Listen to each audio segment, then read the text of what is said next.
So what I want us to start with today, after we've read this story, is figure out how far away you'll have to be after 5 seconds, after 10 seconds, and then we're going to create a table of values to represent t, which would normally be our x-axis here, and then d, which is representing the y values here, the distance. All right, so go ahead and create a table of values for this, and then I want you to create a table of the inverse function and sketch that graph as well. So I want you to create a table, sketch the graph, and then create a table of the inverse function or the inverse of it and sketch that graph as well. I shouldn't say inverse function because we don't know if the inverse will be a function or not. But go ahead and take a few minutes to do both of those things now. I'm going to give you guys about 10 minutes on this problem to work it out and see if you can figure it out. If you have any questions at all, if you're stuck, please don't just sit there. Please type into the chat private discussion or whatever, and I'll try and get you unstuck, okay? But give this a try. First, we got to find out how long it's going to take for 5 seconds for Shelly the tortoise to go. So we do d of 5 equals 2 to the 5th power. And 2 to the 5th power equals 32. So what this is saying is, oops, come on. After 5 seconds, Shelly has traveled 32 meters. Or run 32 meters. The next one, after 10 seconds,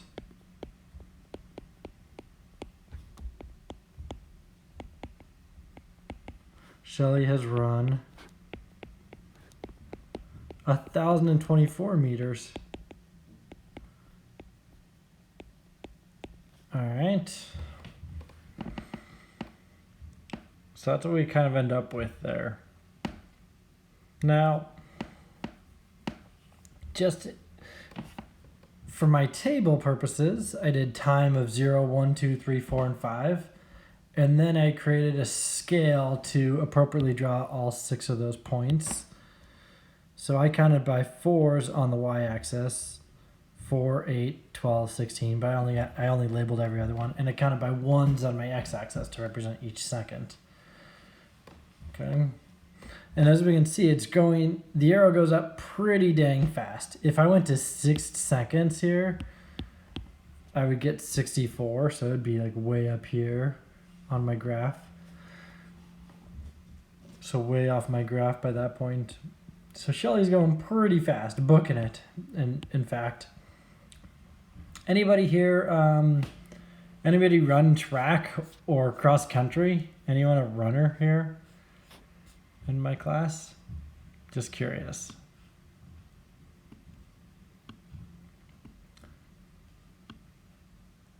I was going to ask anyone, because if you're doing track or cross country, I'm curious if you do any of those, any of the sprinting events, or in cross country, I guess, your distance runs.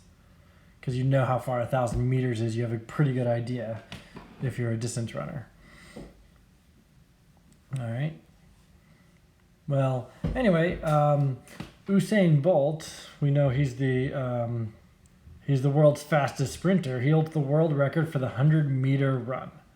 100 meters. Anyone know how fast he's done the 100-meter run in?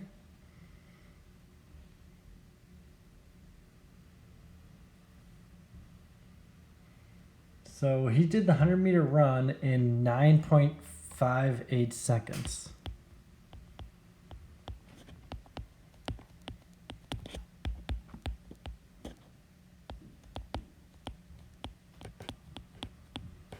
And that's the world record. So our model here has Shelly running over 10 times that distance in a half a second longer. So is Shelly's graph realistic? Is this realistic? That's the question I'm kind of coming up with here.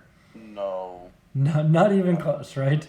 Shelly might be either, using performance enhancing drugs or have a rocket attached to her shell.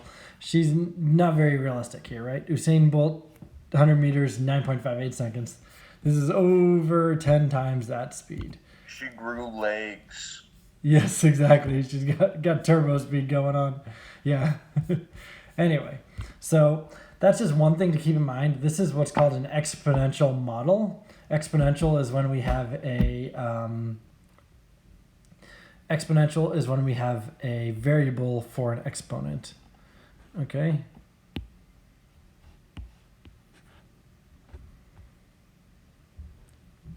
And I don't know why this is function notation down there. We've already done that before, but whatever. So now what I want you guys to do, if you haven't done so yet, you should have created the table for the reciprocal, or actually you guys probably already did this, but you create the table for the inverse. So that means we switch the distance around and we switch the time around. So we should be able to do the inverse where you switch the x and y values. So the for distance it would be 1, 2, 4, 8, 16, 32. Yes. Okay.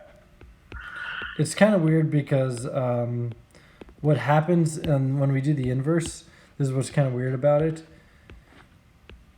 is they're using the same variables, which is why I said like the x and y can get really tricky. But what happens now is this is the distance on the x-axis and this is the time on the y-axis. So basically the graph's going to switch, but everything else is going to kind of stay the same. So distance we're going to count by 4s this direction. I'll just keep the same scale I had before. And then time will count by 1s in this direction. 2, 4, 6, 8, 10. With this, would it still have worked if you kept the axes the same? Like it still gives you what you need, right? It just looks a little bit different. Yeah, so I mean, yeah, it should still work. So we're gonna go 1, 0.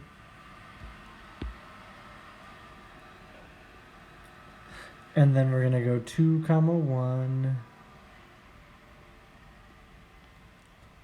4, 2, 8, 3, 16, 4, 32, 5. Yeah, you guys don't need to have the exact same scale as me. Your axes could be labeled a little differently. That's perfectly fine. That's one of the nice things about being a math learner is we can do it right a lot of different ways. All right. Wait, hold on.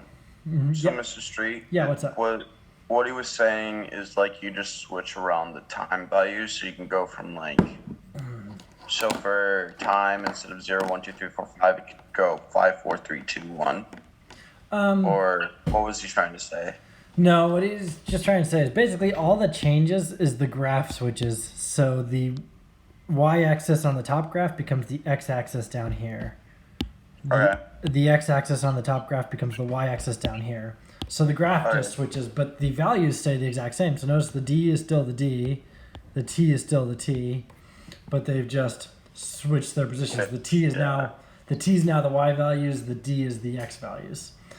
That's the only thing that changed. Yeah. Okay. So down here it says definition of function notation. I want to change that. We should say definition of an exponential function.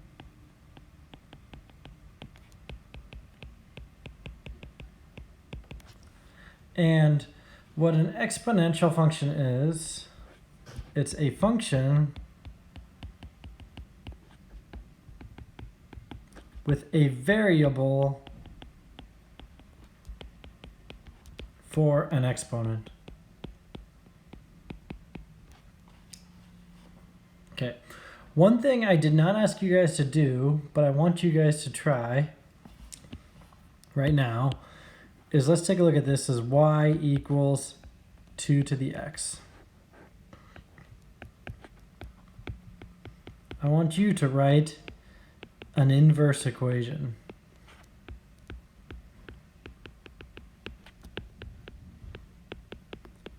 take a minute, give it a try. Okay, write an inverse equation.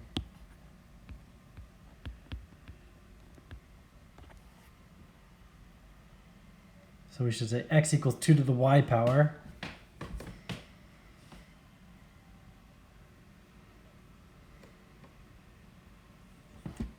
And then that brings up the question, how do I undo this?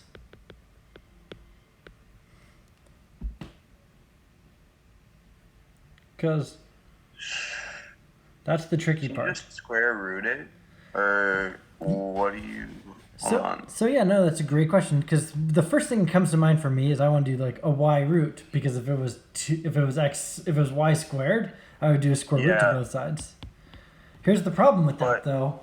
But then like the x has just a 1 value and you can't square 1. No, wait, you can square 1. Now the issue here is actually that whenever I'm trying to solve for y, I want y by itself. So having a y root